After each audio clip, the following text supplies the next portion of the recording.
Hello, all you creative mad geniuses. I wanted to shoot a quick video on how I set up my layers in Photoshop.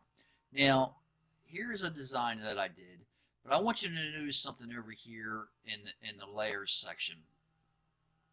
And to me, this is like one of these things where I thought it was like kind of common sense, but maybe it's not. But I wanted to show you this anyway because I really don't see a lot of people teaching this.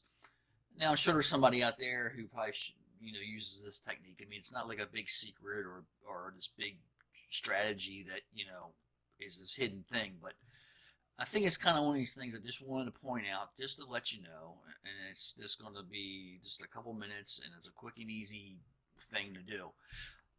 The thing I want you to notice is that over here I have a black layer and I have the white layer. So the white layer is selected right now, and this is the background. But there's another thing I want you to keep in mind. If I select the black layer, I want to see what the t-shirt looks like on a black background, because there's a difference between the two.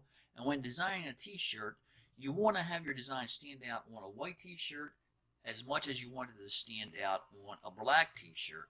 So for instance, when you first open up Photoshop and you start getting into a project, it defaults to the background layer as a white layer.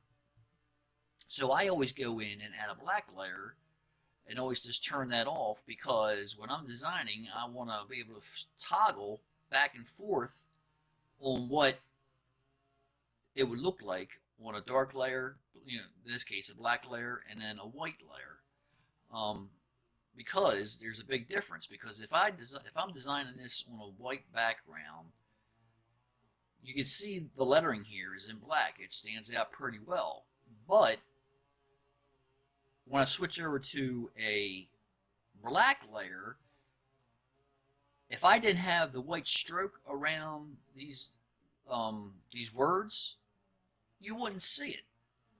So by forcing me to show the image on a black layer and a white layer, I can see what I need to fix. So in this case, when I put it up on the black layer, I did a stroke around the lettering, a white stroke, so that it would stand out against the black background. So I think it's always a good practice when you're doing your t-shirt designs or any designs for POD, that you have a black layer and a white layer ready to go before you even start. That way you can see what your image looks like on both the dark layer and the light layer.